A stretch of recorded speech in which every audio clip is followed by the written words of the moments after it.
Good morning children. Today we are going to see heating effects of an electric current. Here, when you switch on the electric heater or room heater, the coil which present inside it gets red hot and gives heat energy. Another one example, if you switch on the table lamp or bulb, you will get the light source, as well as if you keep your hands or fingers near the table lamp, you can feel the heat energy. Here the electric current passed on through the filament. This is the bulb. Here the electric current passed on the filament of the bulb, and this produces heat as well as light energy. Electric current, which means the flow of electrons.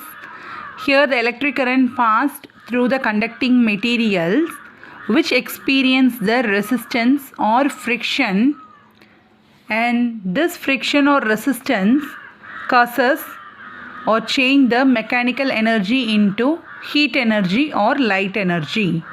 Here in your book they have given two examples. First one is heater. In electric heater, they are using the nichrome. The coil, which is made up of nichrome, possesses a large resistance. Because of this nichrome possessing large resistance, mechanical energy is converted into heat energy. Here the coil becomes red hot and it reaches a temperature around 1000 degrees Celsius, and we are getting the heat. And next one example, they have given electric bulb. Already I told that inside that electric bulb it consists of filament, and this filament is made up of tungsten. This tungsten also possess large resistance. Because of this, they convert the mechanical energy into heat energy. And here the temperature will be 1500 degrees Celsius in this electric bulb, and it emits the yellowish white light. Applications of heating effects of electric current. Here they have given some of the examples. Common heater, hot plate, electric iron, electric toaster, immersion heater, electric geyser, electric oven. In all these appliances, the same process going on. Flow of electrons through conducting materials where they experience resistance or friction. Then the mechanical energy is converted into heat energy or light energy. Again they have given the heater only example, room heater. Here the coil is made up of nichrome. The nichrome is a type of alloy which contains 60% nickel, 25% iron, 15% chromium. And then second example, the same they have given bulb again. Here this is the diagram of electric bulb, where this electric bulb gives the heat energy as well as light energy. Inside the bulb, here the thin coiled filament, this is called tungsten wire. Here in this place it is evacuated, that means removed all the air, and it is filled with argon and nitrogen gas at very low pressure. Here I would like to show the real one.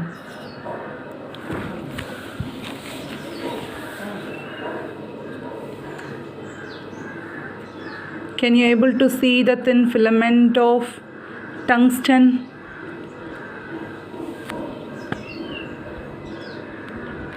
Here when the current is passed through the bulb, the temperature of the filament means nothing but the tungsten filament, this one inside the bulb. The temperature of the filament rises above 1500 degrees Celsius, and in turn it produces the heat as well as light energy. And the argon gas which is present inside the bulb prevents the tungsten filament from burning.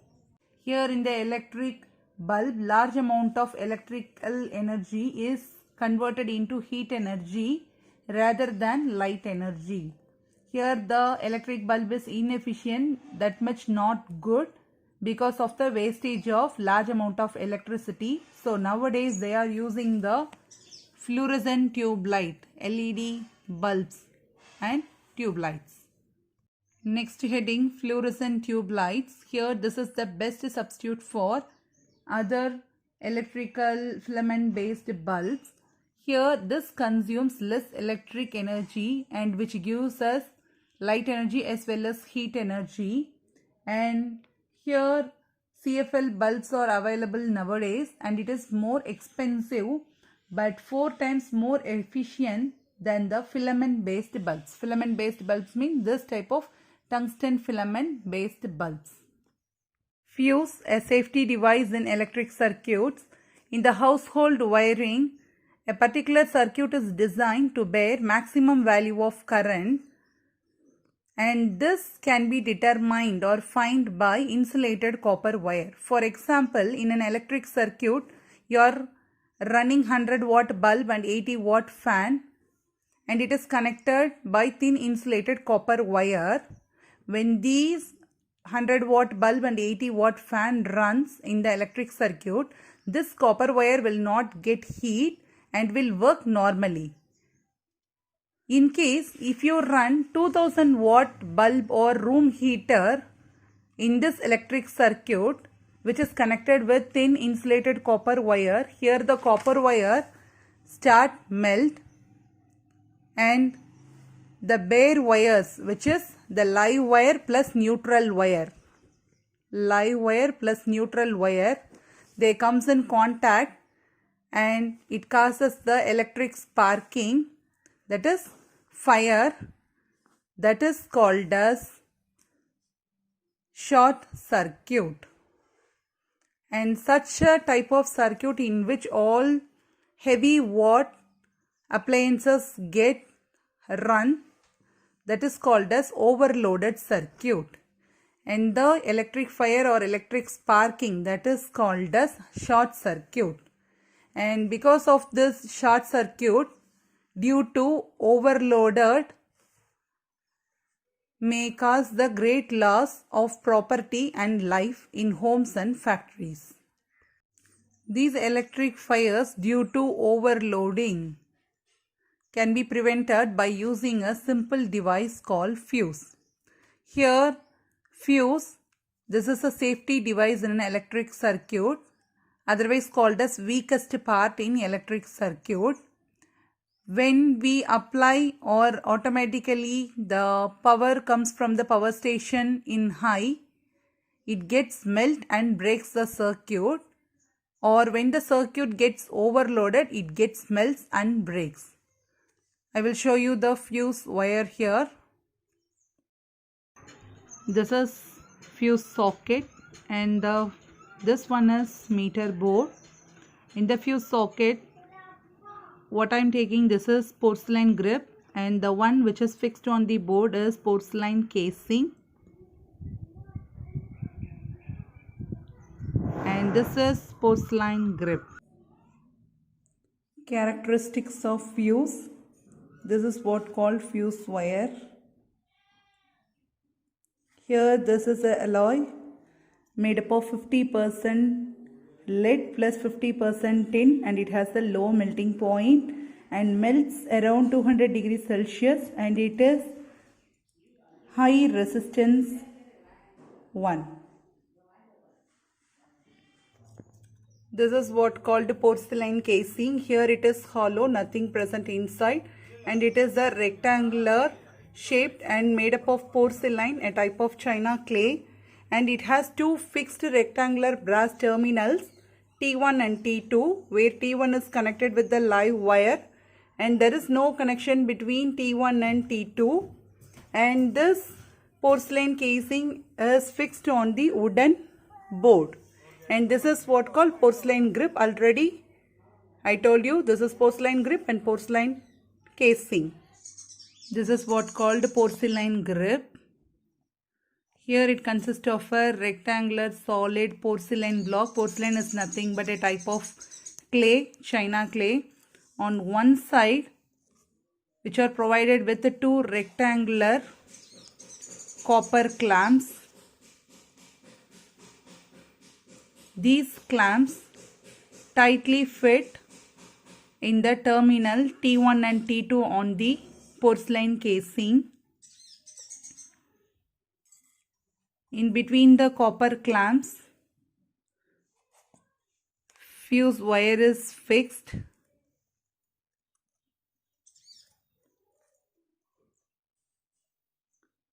When this grip is inserted in the porcelain casing, the current from the terminal T1 here. First look at in the figure, then I will show you the real picture. The current from the terminal T1 flows to the terminal T2 through this fuse wire. When it is overloaded or short circuit, this fuse wire melts and this stops the flow of electric current in the given circuit. And if we re-established or if we again insert this fuse wire after it melts and cut off, and the fault will be rectified by reinserting the fresh fuse wire. Now I am going to fix this porcelain grip in porcelain casing.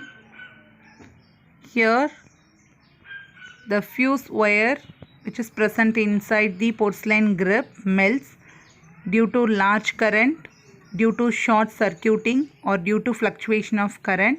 This fuse wire gets melt and breaks off, and this stops the flow of electric current in the given circuit.